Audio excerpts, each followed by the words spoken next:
This is BIA, Becoming in Action, a space to explore the lifelong journey of growth as leaders, as professionals, and as human beings. Through honest conversations and lived experience, we evolve with courage and intention. Here's your host, Sandy Hebert. Hello, and welcome back to the podcast.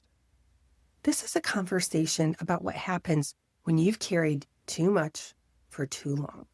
What it looks like to keep showing up on the outside while everything is unraveling on the inside. And what becomes possible, brain and body process it. Evan is a first responder who has spent more than half of his life serving others. Alice is a therapist who uses eye movement, desensitization, and reprocessing, EMDR, to help people process trauma that hasn't fully resolved. EMDR is an evidence-based approach that helps the brain reprocess stuck memories and reduce their emotional charge. It doesn't rely on talking something through over and over. It helps your body and your brain actually process it. If that sounds a little hard to believe, I get it. I felt the same way. Alice is also my therapist, and I resisted EMDR for a long time. But when I finally tried it, it changed how I experienced my past, my emotions, and even my day-to-day life. A brief content note. This episode includes discussions of trauma, death, suicide, alcohol misuse, officer-involved shootings, and the emotional impact of first responder service. Please take care while listening, and feel free to pause or return when it feels right for you. Let's begin. Evan, you joined the Marines at the age of 17 and began a career of service that continues today. Tell us about what led you into the Marines. Well, being in Ohio, there's not much to do. I just had a friend that at the time asked me if I wanted to join the Marine Corps. There was a buddy program. I was like, well, do I have to go to college? And he's like, nope. I was like, let's do it. And so I just pretty much turned around, walked in the recruiter's office, told him that I just wanted to be in infantry. I wanted to be a grunt. And it was a quick, easy process because I drank the water pretty quick, if you will. I was still finishing my junior year, rolled into my senior year of high school. And after I graduated, I'd entered the delayed entry program. The program was once a month. You had to report for a weekend service, and it kind of got you adapted into the environment of the Marine Corps as far as what you're getting ready to embark on. I graduated high school June 4th, and then I was in a recruiter's car on June 14th to go up to boot camp. Wow. So what was your Marine experience like? It was unique. It was different. When I was in boot camp, I think the part that really stood out for me was seeing my head shaved for the first time. You know, that's when your image is taken from you. And so to see yourself in the mirror and not recognize yourself, that's when reality set in that I have a 4-year contract that is starting here. While I was in boot camp, it's 3 months long. It was in Parris Island, South Carolina. I'd call it the armpit of the world. While I was there, I was actually screened for a prestigious, and I use air quotes, prestigious presidential support detail. Mm-hmm. And they showed us slides of Marines jumping out of helicopters onto the White House. All these things, that it was a bait and switch. I was hook, line, and sinker on that, and they said, hey, you get to have a photograph with the president in the Oval Office, with you and significant other. You get to experience all these things. You get top security clearance. And I was like, let me sign up. How do I sign? So I got picked and slotted for that program right in boot camp. From boot camp, I graduated in October of 2004. I came home briefly for that, and then I left for School of Infantry. At School of Infantry, it's where you learn the basics of being a grunt. I spent about 3 months there, School of Infantry, which is in North Carolina. From there, I started working the process of entering the presidential support detail. Mm-hmm. Once I was in the selection process and going through it, they were working on my clearance for myself, which I didn't have a whole lot of life experience at the age of 18. And so it moved pretty quick, but I went from school infantry to security forces training school. At security forces, that's where you learn how to protect dignitaries. You learn how to be proficient with close quarter firearms. You learn a lot about security. That's the role that they were looking for us for as far as being part of that outfit. Security Force Training School was about another 3 months. So I was in training for my first year from the time I graduated until I reached my reporting destination, which was 8th and I Marine Corps Barracks in Washington, D.C. Once I started at Washington, D.C. in Marine Corps Barracks, there's a lot of history there. It has the Navy Yard. It's the oldest post in the Marine Corps. It's just a real prestigious sacred grounds of the Marine Corps. You get to guard the Commandant on the Marine Corps, who is a 4-star general. You get exposure to a lot of dignitaries, a lot of political figures that you probably wouldn't see or be exposed to, even though they exist at the age of 18, 19 years old. While I was at 8th and I, that's where we got an understanding of what that role was going to look like. You either got selected to go to Camp David, which most people are familiar with Camp David. That's not one place I wanted to go because it was in the middle of nowhere in the woods. You're basically standing there waiting on the presidents or whoever's going to use that facility. The other location is what's called White House Communications Agency. They call it WACA. With WACA, there was a lot more privilege as far as traveling, experiencing the world. You got to go with WACA wherever the president was going to go. It was your job to provide security for that agency anytime that they traveled overseas. So I wasn't sure where I was going to land. Fortunately, I did get slated to go to WACA. I was 19 years old, had my clearance real quick, TS-SCI, which is a top security clearance. So I got slated to go to WACA. I reported there as a young 19-year-old Marine. It was just very fast-paced. We had old school pagers. We were always on call. There was about 64 of us there, Marines. We were always on call. When our pager would go off, we'd have to report. And we had credentials. At certain times, it would be top security. You're going here. This is how long you're going to go for. You can't tell anybody. It was exciting. Oh, yeah. At 19, 20 years old, my friends are all back home. They're like, what are you doing? They're like, I had guys come into my house wanting to talk to me about you. My old bosses would be like, what are you doing? Because these guys are wanting to know about your history, about your past. And it was just part of that clearance. It was a quick 2 years, I would say, that led up to a longer 2 years that was a little bit more dragged out. It sounds like at the beginning, you were part of something big. Yes. Felt important. Yes. Significant. What changed in those second 2 years? I think what changed for me was a lot of life experiences. I went from being home with my family, my parents, who I wasn't really close to, but your world's rocked when you go through that sort of change and you're baptized by fire. I remember being dragged to a strip club that I didn't want to go to, and they were putting alcohol in front of me.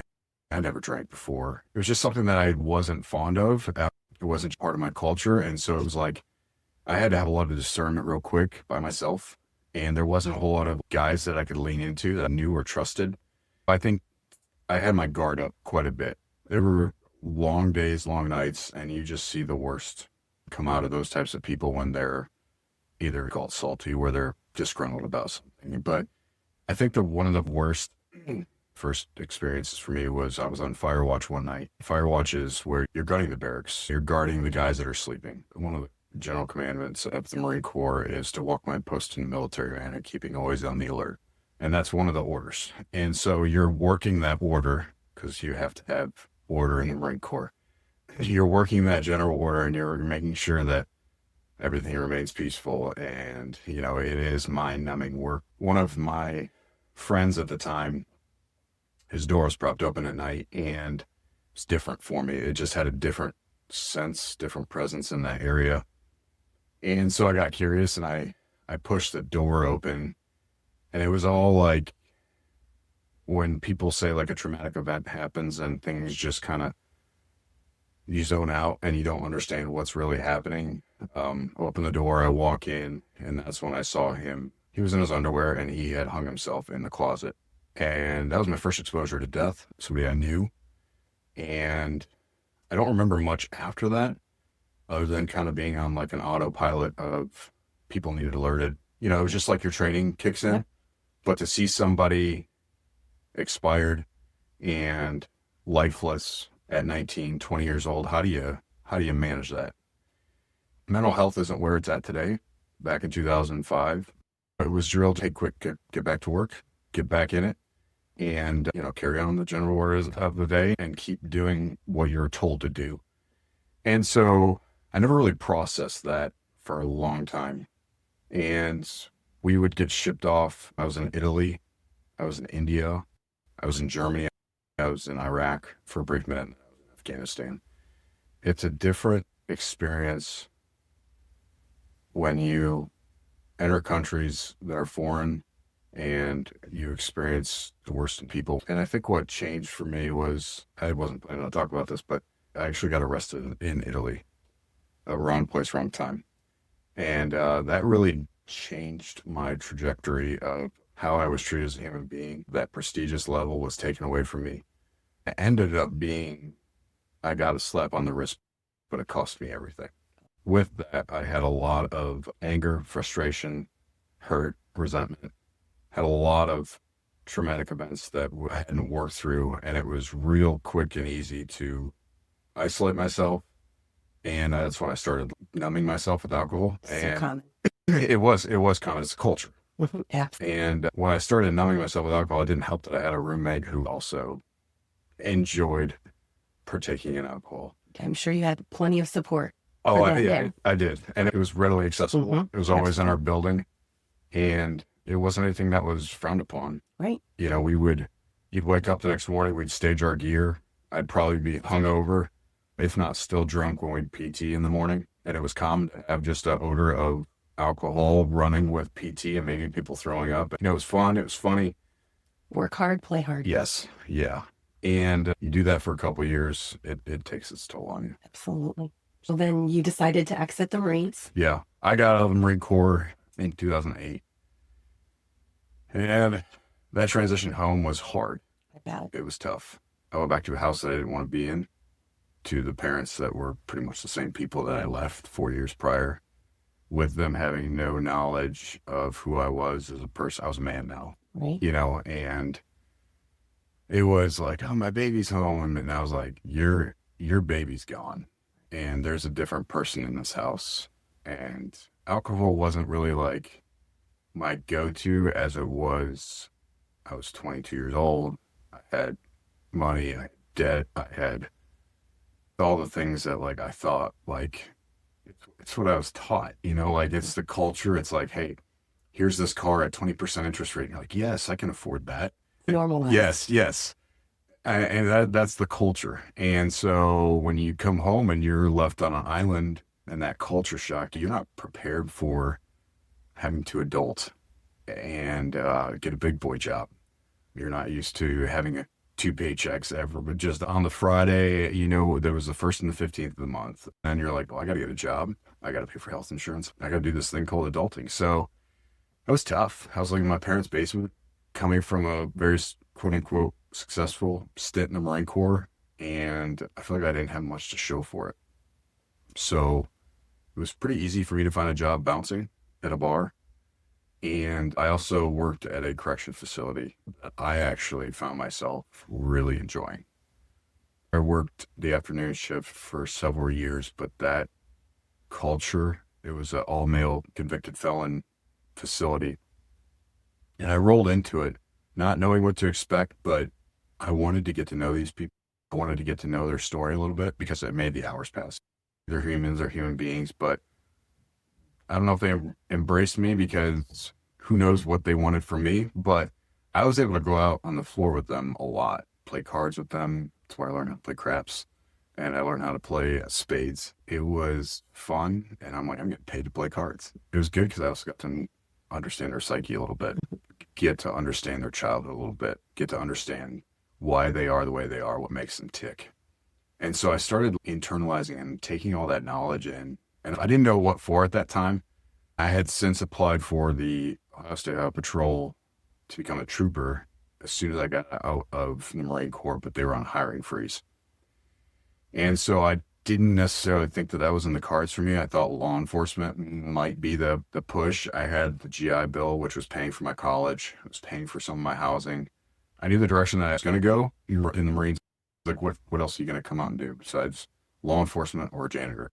Because I could clean really well and I could shoot really well.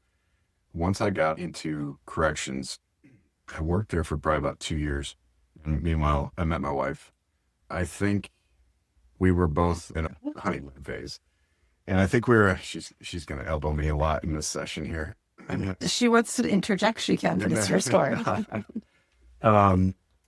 You know, meeting her, we got married a year to the day we met. We were moving quick. We got married. I still worked at the corrections facility. I quit working at the bar. And alcohol wasn't really part of my life in that sense that I was like, I'm needing it. I was easily chasing the next thing.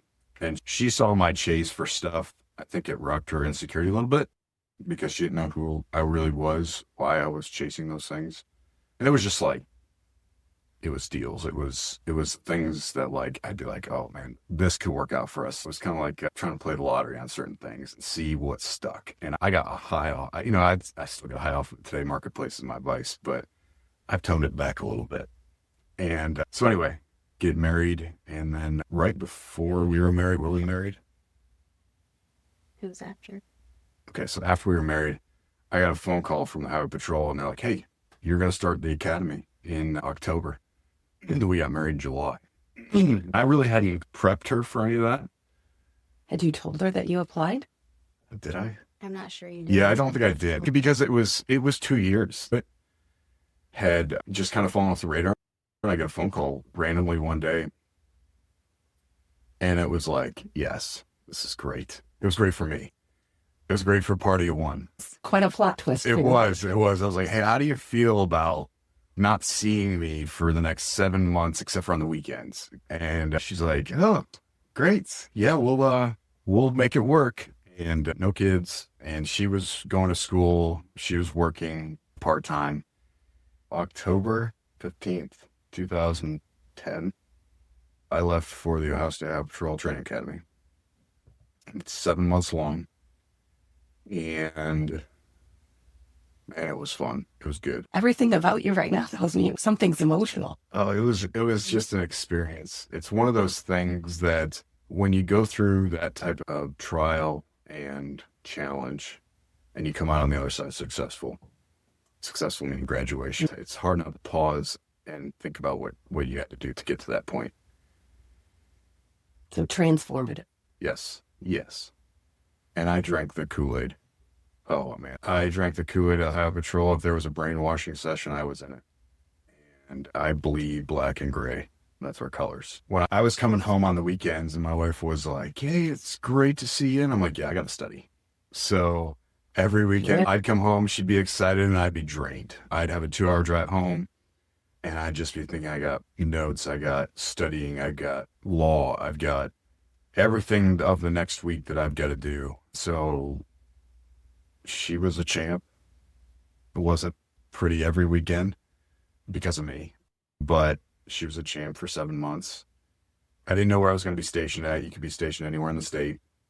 I wanted to come back home to Bowling Green area. And when I found out I was actually going to be pushed to the Bowling Green post, I said, you can go ahead and start looking for a dog. Little did I know she already made a deposit on the dog. She's like, well, it's funny. Here's a picture of one. What do you think? Because I've already put a deposit. I'm like, well, I guess we're getting a dog. That was her graduation present for sticking it out for 7 months. What kind of dog? She was a silver lab. And her name? Maya. Yeah. She passed 2 years ago. She's great. Best dog. Probably real area. They're members of the family. Yes. Now you're transitioning once again. Yeah. Into your first post. Yeah. And how did that go? I think how it went for me, it was a roller coaster of how good did I want to be at the job. Because in the back of my mind, I was still chasing something that I didn't know was there subconsciously. But I knew that once I had that dopamine rush, man, it was over. I knew what I needed to do. Once you graduate the academy, it's not the end. You go through a 3-month FTO, field training officer period. And that's probably the hardest time because you are showing how good you can be at the job as a trainee while somebody who's a senior officer grades you at their scale. So if the car's not clean, my coach, great friend of mine still to this day, was a stickler for having the inside of the windshield clean. I just remember he's like, I don't want streaks at night. When I look through that windshield, it better be just perfect. We had a Crown Victoria, and it was everything for me to keep that car clean and keep that windshield clean inside and out. I think I did a pretty good job because I survived. Once you graduate FTO, that's when you show what you're about.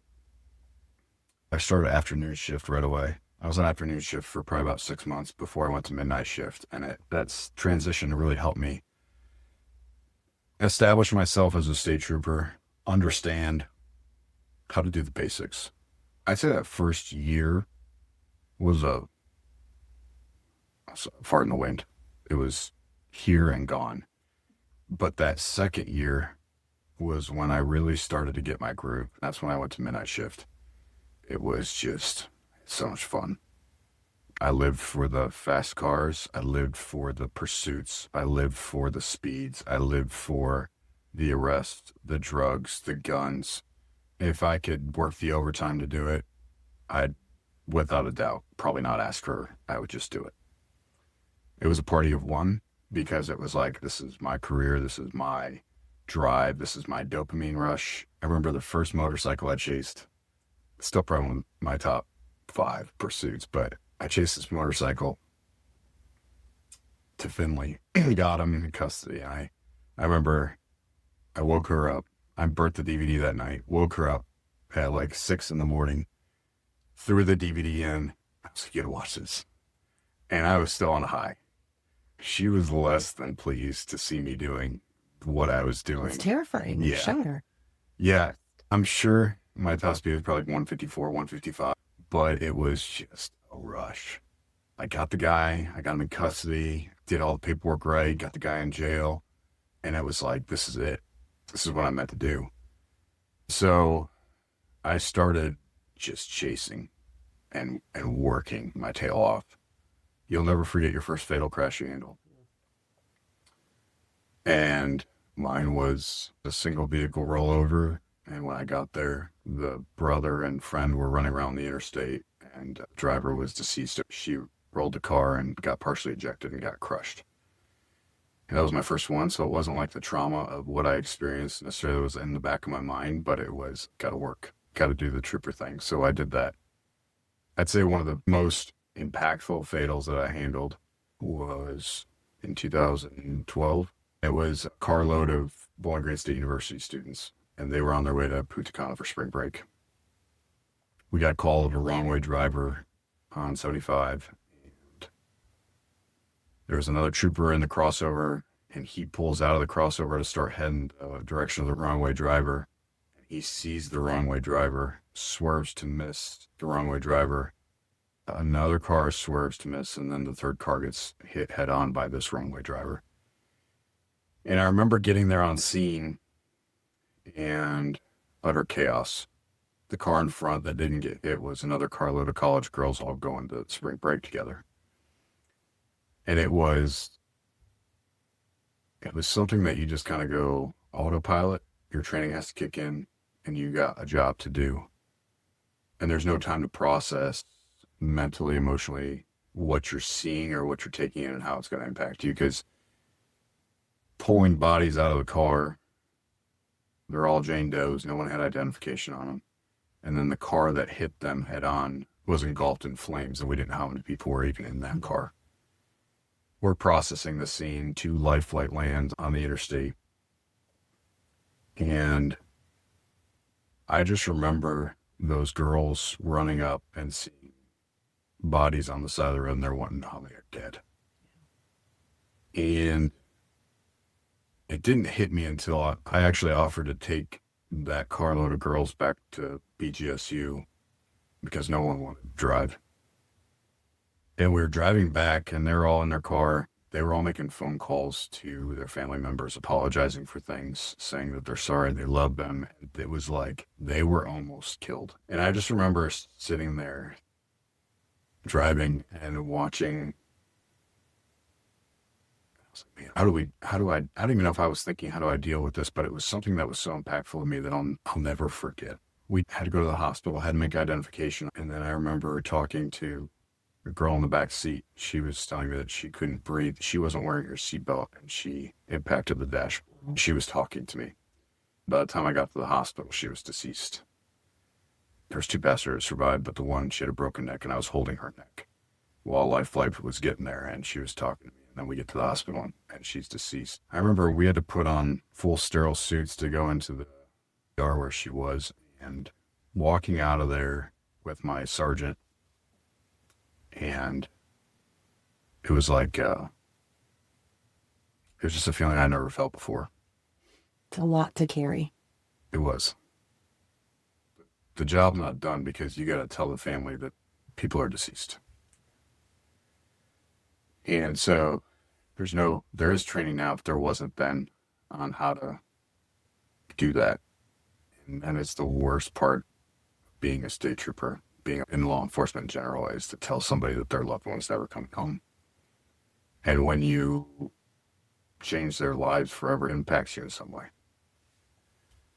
There were fatal crashes that I handled that didn't affect me, or necessarily impact me. Maybe not individually, but cumulatively, right? Yeah, I guess that it does. It's got to. It's got to. I just didn't recognize it. Well, you're so busy executing. Yes. Yeah. Right? And I was really good at executing. And I think that's the Marine Corps. That's what was ingrained in me as a young Marine. You don't question the mission. You just execute. And you do it to the best of your ability, And that gets reinforced. Yeah. Yeah. But then the seams start to show. Yes. Yeah, I think the seams didn't start showing until I ended up winning Trooper of the Year for the state in 2015. I'd say by year 3, I really started making a name for myself. I understood how to find drunks. I was thriving at arresting drunks. If it was a Friday or Saturday night, my goal was, if I didn't get 3, I'd be mad at myself. The east side of Toledo proved very beneficial for me once that casino went in. I had the mentality that if I could get them before they got to the interstate, I was saving lives. Absolutely. And I believe I was. But I'd start going deeper and deeper into Toledo. And nobody told me no. No one said, don't get the guns, don't get the gang guys. I started getting noticed. And once you start getting noticed by people in Columbus, the higher ups, it was like more dopamine, more accolades, more chasing my own performance and outworking whoever I could. I think year 4, I was really in the gas and I was just enjoying it. And year 5, it was 2015. That was the year that, like, the hardest I've ever worked, but also where everything kind of came to a headway, if you will. I was getting noticed at state level. I was leading in a lot of categories. It wasn't like there was competition. It was just, hey, these are the state leaders. Whether it's criminal patrol arrests, which are your felony arrests. And then I was almost always at the top of the list for impaired driving arrests. And once I hit number 1 in the state for the most impaired driver arrests, there was nothing that was going to get in my way to keep me from meeting that mark. And I don't even know what mark it was other than my own pride. And It was you against you. It was me against me. Yeah.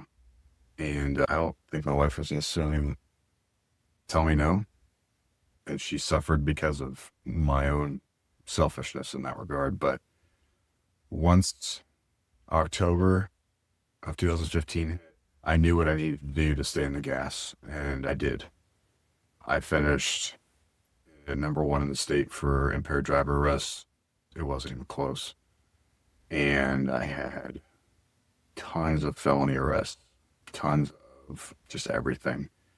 So I was the number 1, I was a top trooper, and it was the best feeling in the world till I got home. And then the next morning, it was the most empty feeling.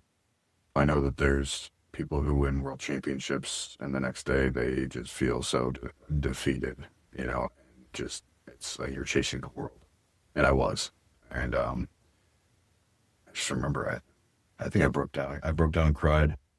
I had a trophy. I had the trophy. I got a brand new car. I got all the accolades. And it was temporary. But you still got to get up and you still got to go to work. So I started chasing the next thing, right? And so for me, the next thing was promotion. It wasn't hard for me to get promoted with what I had accomplished, what I had done. And I took a promotion in 2017 to sergeant at the Toledo Post. And while at Toledo Post, it was such a culture shock because I came from a post that was at my own pace to now you're at the beckoning call 911 because it never stops. And it never stops because the amount of crash volume, we were handling 700-800 crashes at the Bowling Green Post, and the crash volume at Toledo at one time was 2,000. Big difference. Big difference. Yeah. And so I was stuck on midnights again. And I think I was still able to have fun, make arrests, but you're starting to manage people now. You're starting to have a different role in the overall picture for your job as a supervisor. And so I just remember having to process fatal crashes differently because I wasn't just a trooper handling it. I had to see it through the end because if it was involving charges, if it was involving warrants, that pressure to make sure that it was done correctly started getting to me. It started wearing on me pretty quick. There was one weekend we handled 2 triple fatals in a week, and they were all within 2 miles of each other. The fatals up there were just different. I think that they were different because they were happening so often. There was one in particular, I don't know, I never really called you on many fails. I shoot you a text and say I'm handling one, but there was one in particular that involved a big SUV, and we were out in rural Fulton County, and we got called that somebody ran a stop sign and T-boned the SUV, and there was entrapment. And so I am one of the first on scene. EMS is there, and I just am holding up a sheet. I'm seeing this 9-year-old child who was very similar to my age and my son at the time being worked on his lifeless body. Mom is out of the car screaming, and dad is trapped in the car, unresponsive. And I just remember the mom screaming, he's going to die, he's going to die. I just remember grabbing her and holding her. And then the dad woke up. She was saying that they're working on him. He's not breathing. And he tried to get out of the car, but he was trapped. And I just remember watching their world fall apart. It was so awful. I just held her until the ambulance came. The life flight wasn't available. They were on a different run, so he had to go by ground ambulance to Toledo Children's Hospital. And the dad got out. He got taken to the hospital, and then the mom went with the dad, I think, in the squad. But I sat in my car and I called my wife, and I was a mess. I had to call my boss and say, I can't handle this one. I can't do this. That one in particular was the start, I would say, of where I don't know if I texted you and said, can you put beer on ice for me? I think that was the start of where I needed to numb. Yeah. And she did it. My drinking wasn't necessarily out of control. It would be on the weekends. It would be here and there. It would be just at football, whatever, the normal, I guess, partaking of adult beverages. And once I started to medicate myself with alcohol, it was only a matter of time before it wasn't enough. So I'd kick it up a notch. And the fatal crashes didn't stop. It doesn't sound like you had recovery in between either, because they were so No. one right on top of the other. And I'll give credit. The Highway Patrol, it's hard to manage 1,300 employees, 1,500, however many they were. we're one county out of 88, but how do you offer mental help for 1,500 troopers? I'd say about 900 working the road, but at a level across the state that's successful. They tried, and they're trying. They made significant amount of ways, but when you get a phone call from somebody you don't know to say, hey, I've heard you had a tough day. Yep, I'm good. I could put on that face. And what I was good for was just wait until I go home and self-medicate a lot of it. When that crash happened, it definitely changed what I felt comfortable with and being able to manage my thoughts. And sleep was not my friend. 3-4 hours a night. I still have court to go to. I still have a family to manage. We had 2 kids at that time, building a house. My marriage was on the rocks at best. The seams were showing. Yeah. You only have so much to give. Yeah. And you were being pulled lots of different ways. Yeah.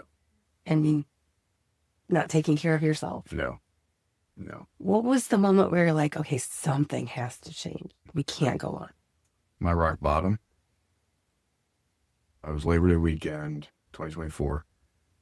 I got called. We were supposed to go camping with friends for Labor Day weekend. And we had the camper all set and everything. I was actually on my way home, I think.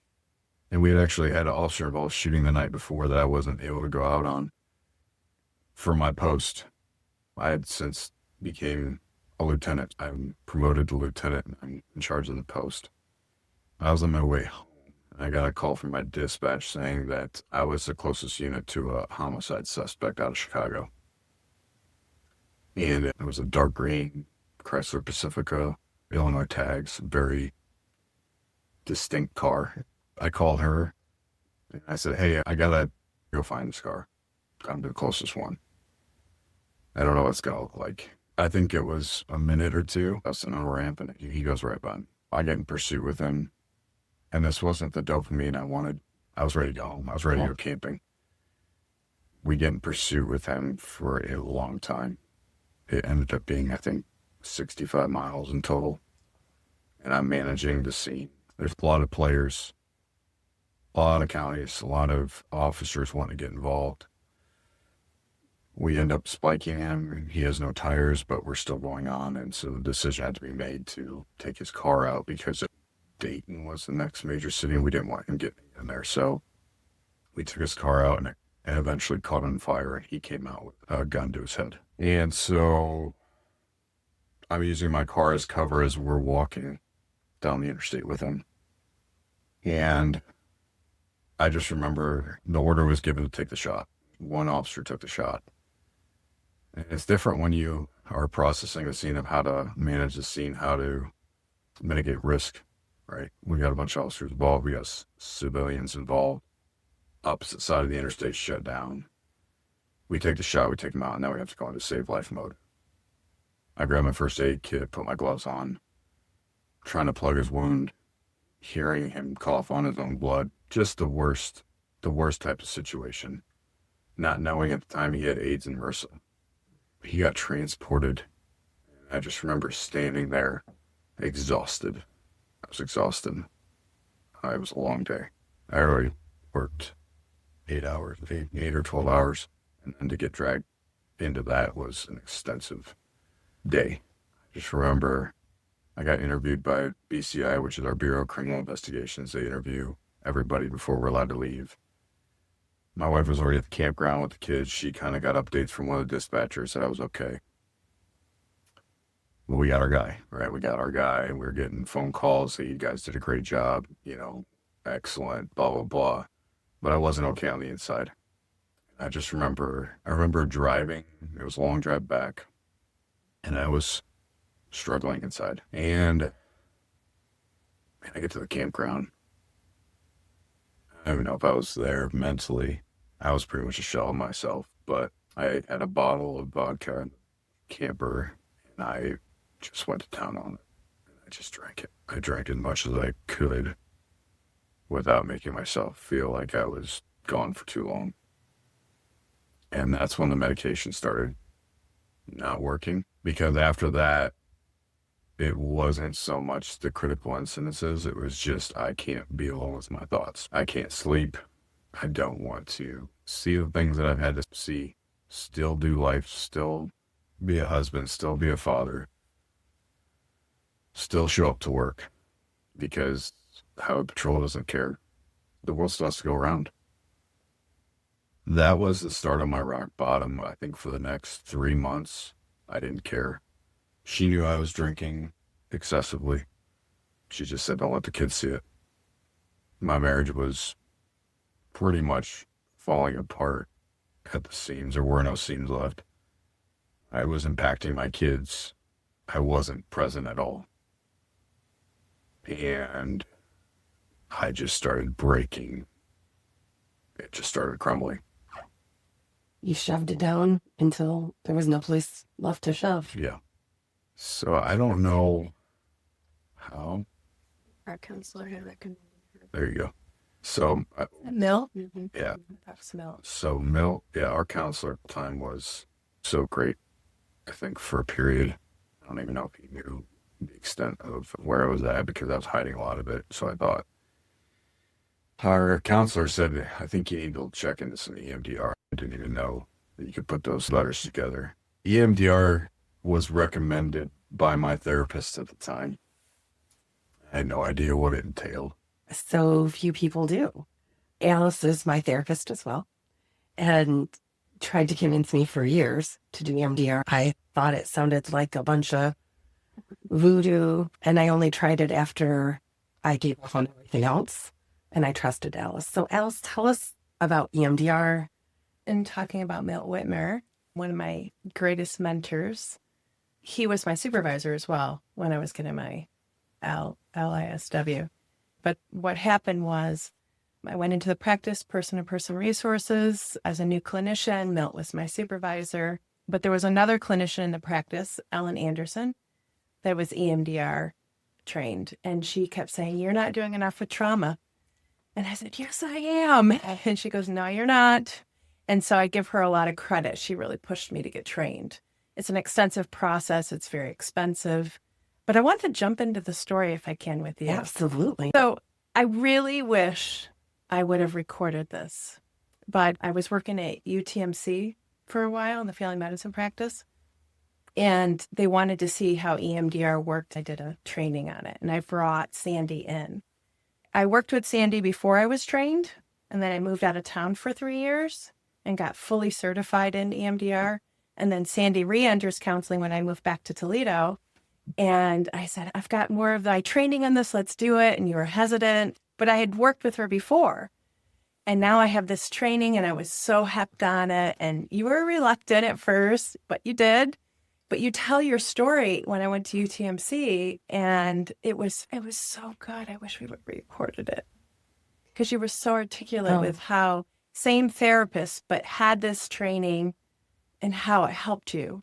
Yeah, Evan and I have already spoken, so I'm anxious to get to that part of the story, because a lot of what you said and will say resonated with me so much. Talk therapy is fantastic. It gives you greater insight. It gets you to think differently, but it doesn't really get you to feel differently. And I am great at cognizing my emotional issues. I can tell a pretty story and make it sound like I'm great, but I still feel like crap inside, right? And that's what EMDR really changed for me. And to watch that happen, what a privilege I get to sit in a room to watch it happen. I feel it's very God-led for me. Falling into mental health counseling itself, I mean, I had no aspirations to be a therapist. I was going to be an accountant. How far from that, you know? 2 years in business school, and I was like, I don't want to do this. Took a job in the inpatient psychiatric unit over at St. Charles, not knowing what I was walking into. I was, 21 years old? Never. I mean, you don't know what it's like in an inpatient psychiatric unit. And then realized pretty quickly this was definitely a calling for me. And then wanting to go into private practice, but you'd have to get a master's, you got to do this, and landing where I am right now, I'm just so blessed. We all are blessed Oh. that you did that because life-changing. Oh, life-changing is what I hear almost weekly. And when I hear people say that, I get teary that I get to witness this. You get to catalyze it. Oh, I just get to be a part of that process. So before we dig in with the specifics around your experience, can you tell us a little bit about EMDR and maybe demystify it? Because I really thought it was woohoo. And everybody does. And they're pretty skeptical when I start explaining it. But EMDR, eye movements, desensitization, reprocessing. It was developed by Francine Shapiro in 1987. She was fighting breast cancer. She was in California. She was walking and she realized moving her eyes, she just felt differently. And it just kind of launched from there into a lot of research. It's an evidence-based therapy to desensitize earlier memories. There's a lot of research. It's the number one treatment for PTSD, but I see it for anxiety, depression in my practice, and more research is coming out around that. It's an amazing therapy that allows your brain to reprocess a memory. So the memory gets encoded in your brain. The event gets encoded in your brain in a certain way that can be stuck. And EMDR moves that from the emotional part of your brain to the intellectual part of your brain. So when you think of a memory, like we just heard Evan talking about all these very difficult memories, and I noticed your eyes shifted and you were kind of bringing that memory up in your mind. Of course, I was watching for the emotional state of it because we want to make sure that's reprocessed. So why do some memories get stuck and some don't? We've all had certain experiences in our life that were horrible at the time, but your brain reprocesses it on its own. You don't need EMDR. But what happens is when people tell me a memory, it doesn't matter if it's a year ago or 20 years ago, if they're telling me about this memory and it's emotionally activating them, we know it got stuck. It got encoded in the wrong part of their brain. And the question is, why is that one stuck and the other ones didn't? The negative belief about themselves gets attached to the memory. So these negative beliefs, I'm not safe, I didn't do enough, I'm not important, I don't matter, I'm not good enough. We kind of frame that out. We take this memory and we desensitize it. We use eye movements to desensitize it. What our goal in that is to bring that level of emotion down, right? That's desensitization. But the other big part of it, and it gets me emotional, when people shift this belief about themselves, I am enough. When they look at that memory, they will get to a point where they can say, I am enough. I am good enough. I did the best that I could with the information I had at the time. And when that shift happens, it's unbelievable in the room. So powerful. So powerful. That's the part I get teary when we think about a sexual assault. They'll come in, they'll say, Alice, intellectually, no, it's not my fault, but I feel it is. I could have done something. I could have worn the different shirt. I could have walked down the different street. In talk therapy, I would work very hard to shift that narrative. But EMDR, it's your brain shifting it. So when we do the reprocessing and they look at me and they go, it is not my fault. And they say it with truth. It's something that gives me chills today to hear somebody say that. Because we want them to go on with their life and to live their life out of a portal of, it's not my fault. I always talk about that. When we live in a portal of these negative cognitions, I'm not good enough, what decisions, actions, and behaviors do we make? When we live from a portal of, I am enough, I am important, I do matter, what's our life like then? And you guys can tell I'm very passionate about this. Yes. I'm so passionate because I see the change. And so when I'm working with a client that's hesitant to do it, I think my passion, my energy, the ability to trust me takes that to the courage level of stepping into the process of EMDR. So on Wednesdays, once a week, I drive to Ann Arbor and I am a volunteer supervisor for new clinicians that are in their last year of training to be a therapist. And I talk about that. No matter what modality of treatment we use, no matter what modality, you've got to build the relationship and build the trust and use energy to talk to people about what can be different and instill hope. And that's just the foundation of being a therapist. You walk in your first session with Alice. I think I was probably just going through the motions at first, because the first session was like a get to know you, what you want to accomplish, what to expect. She explains the process of it. I'm not saying it's in one ear out the other, but if you don't experience it, it's just a lot of fluff. You were checking the box. Yes. You were told to go to this referral. I was. I'm here. Yeah, I was checking the box for my wife, and had to 2 days later. And like you said, your investment with your energy, I do remember it was a feel-good moment that you believed in it, so I was able to get on board. I think if you were going through the motions of just therapy and through the movement of the wand, it would be easy to not be all in and see what it's like. But I remember working through the first traumatic event that I wasn't able to even necessarily talk about. I think you were really good at helping me identify what I was feeling, talking it out, because I hadn't talked about my emotions for the past 30 years with effectiveness or, I think, truth. The first time Alice asked me where I felt something in my body, I was like, Right. feel something in my body? I don't, Yes. these words you're Yes. saying, they don't make sense Yes. to me. Yeah. Right? Yes. Yeah. It was, I struggled with, I think, being able to, because she's like, do that. Feel it. your Yeah. feelings. You're like, I don't know what that means. But once the process started, I left there not understanding what I just encountered or went through.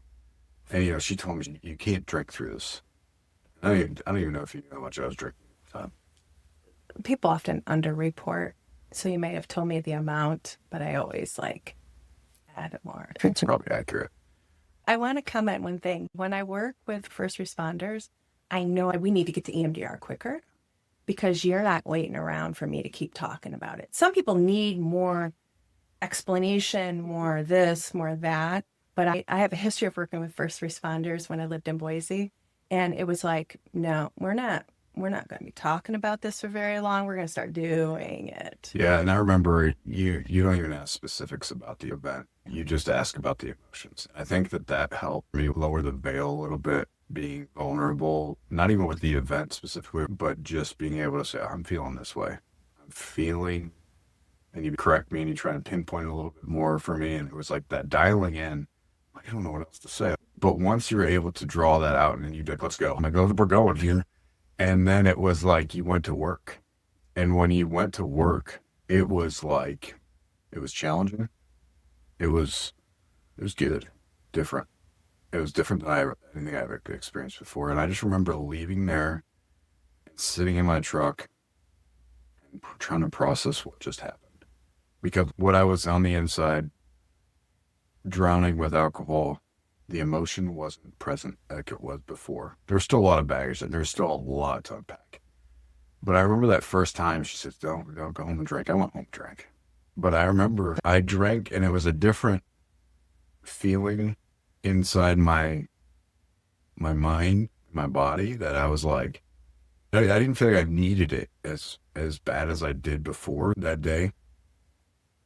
And it was that next appointment when I got all on board. I was all in. It was the next few weeks, tears, emotions. Every time I see a finger pointer, I think of you. So I did do 2.0 with you. Yeah. Okay. I wasn't sure. Yeah. And so every time I see a finger pointer, I'm like, I'll never not think of Alice. The last few years, I've been trained in EMDR 2.0, and in September met the people that developed it from the Netherlands. So excited. I got a selfie with them. So cheesy, but hey, so wonderful. They're two people from the Netherlands. And so what they have found that in our working memory, we can take one image of that traumatic event, put that in our working memory. What we know about our working memory is we cannot hold things there that long. And so what I ask the client to do is take one image of the worst part of the memory and hold it and just concentrate on that one image. And I am to distract or provide a lot of taxation for them to lose it quickly. And when they lose it, it desensitizes pretty darn quickly. And so the distractions are the interesting part of it. I have a wand only because my arm hurts. I play a lot of pickleball, so my arm is always sore as it is today. Tennis elbow. I know, it is. It's such a thing. So I have a wand that they have to like move their eyes to. And during that, I'm also asking them different things for them to think about to move away from that image, and then it falls, it desensitizes. So the very first thing that we ask them to do is I say tick tock and you say tock tick. It seems very easy, but what it is you have to hear me and then you have to say the opposite while doing the eye movements while holding this image. It becomes very challenging. It's rubbing your belly, patting your head, and standing on one foot. It's a lot. Yeah. And so there's a list of 25 things. I'll ask for a word to be spelled backwards, or I say how many colors in a rainbow. And then they're getting off of that image, which desensitizes. How do we know it desensitizes? Is we start with a number, 0 to 10. How disturbing is this memory? If it's an 8, 9, or 10, we know it's pretty disturbing. And then we're going to get this down to 0. So after a couple sets, I'll ask, go back to that memory, go back to that image. What's the number now? And they'll look at me and they'll go, it's like a 2. It was a 10 a couple minutes ago, and now it's a 2. Pretty amazing how it works so quickly.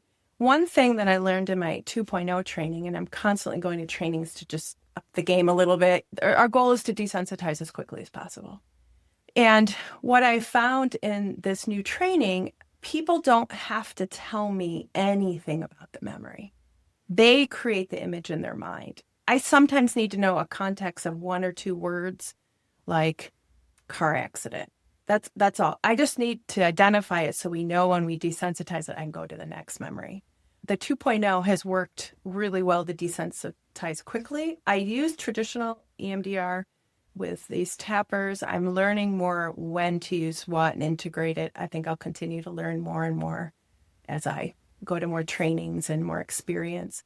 But 2.0 for the event that you experienced, did it shift pretty quickly for you? I remember you saying, where's it at? And I'd be like, it's 8 or 9. Yeah. And then when we're done, you'd be like, recall it. And I didn't want to believe it, that it was a 2 or lower. That was like the mental process. You're like, we're done here. I don't know what to do with my life right now. Because your mind is blown that you went from an 8 or a 9 to an immediate 2 in minutes. In minutes. Minutes. You told me the other day you were sitting in your truck after the second session and you had some pretty powerful revelations. What were you thinking? I did feel leaving that parking lot that I wasn't broken, that I was fixable, and then this was the best chance that I had at a life, healthy mental health for the first time in 20 years. And that's when I was all in. I went home and I threw away all my alcohol. January 25th, 2024 was the last time I had a sip of alcohol. It was the first time I had hope. It was like I could kickstart the healing process, healing for myself, physically, spiritually, emotionally.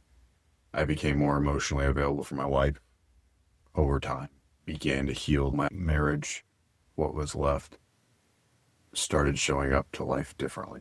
It was a long process to get comfortable with that. Yeah, you were doing it one way for a long time. It takes time to transition to something new. But it seems like you could trust yourself again. Yeah. I think about you, talk about using the alcohol at the campground. You couldn't trust yourself to manage through the emotion. Yeah. Yeah, I've had traumatic events since, and I find myself processing them mentally differently. It definitely shows up differently in my life when I have trauma now. So EMDR is a 3-pronged process, is what we say. We work on the past trauma to help you present day and in the future. Yeah. and it should help you to help process it. However, I use a caveat with that. You know EMDR now, you know how it can be helpful. If you're finding you're stuck and you can't move forward, you come back in. We know it takes 60 days to consolidate a memory. If you get into EMDR therapy within these 60 days, we can do this recent event protocol to help you process it. So, actually, last week, I was involved with a double fatal, and I didn't know it at the time. The mother was 8 months pregnant. We pulled her out. And I don't think I've processed it yet to know how that's going to affect me long term, because at the time it was just work. And it was, but it's got to affect me. I often say I go into Alice for touch-ups all the time. It happens. Life is complicated. You are continuing to serve in these high-stress situations. The work's never done, right? We're paying the mortgage every month on our mental health, on staying healthy. And it's such a great resource that's available to you at any time. But it is hard.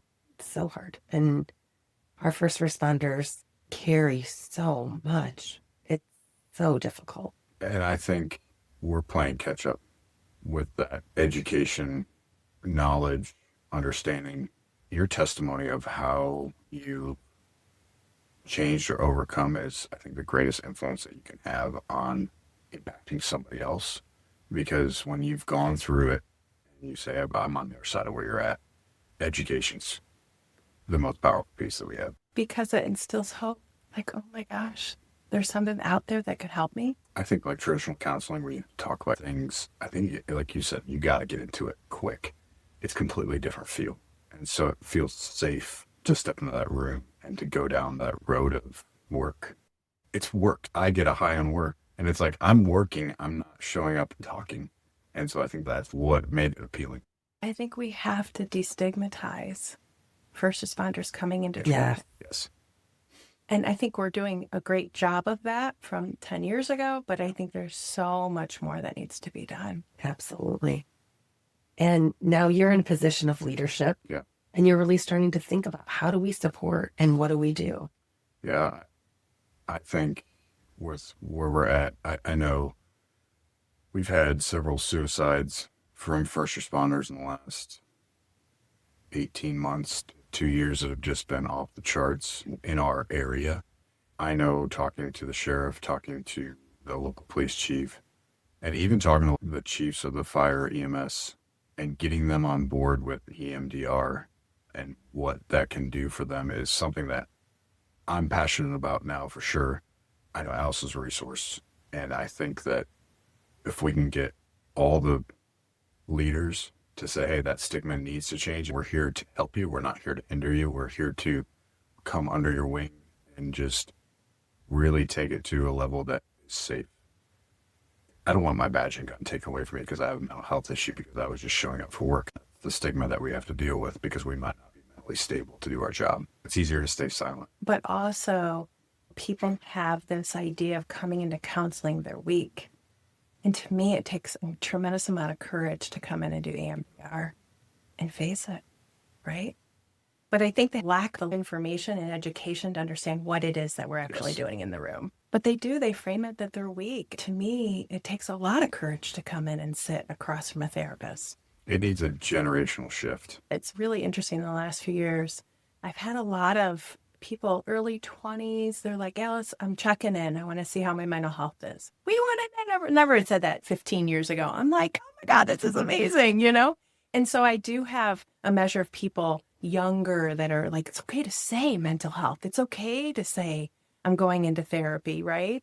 But I do worry about different cultures, jobs that don't support it. You're tough if you don't go to therapy, you know? There's just no way to expect people to handle what first responders do without appropriate support. I'm really grateful that you've come on and we're so vulnerable and sharing your story. I think it's going to make a huge impact. And in general, getting the word out on EMDR, so few people know. I talk about it all the time. Certainly what I talk to Alice about is not at all the same scale of adverse events. It doesn't matter what they are for each individual. Your trauma looks like your trauma because something adverse happened that you didn't have the coping skills for. And you get stuck there. And it's not a good feeling for anyone. Big T traumas, little Yeah. T traumas. As Evan was talking, we can name those as big T traumas. Absolutely. Unarguably. Right. So, you spoke of childhood a little bit. I knew those events had happened, what you were able to tell me, but I kept going, well, wait, what happened prior? Let's talk about before the age of 18. And I think there's some value to that because we can pick a memory that's upsetting when you're 5 or 6, or even earlier, actually, that can help everything, right? When people hear this podcast, I don't want them to think, oh, I have nothing compared to what Evan went through. I don't need that. But really, we just need to do an exploration around all life events. And let's just see how it's impacted you. I am so curious about the ACEs study that Kaiser did, the adverse childhood events. And when you have adversity during those childhood years, it's impactful. It changes your development. It changes your ability to cope when things come up.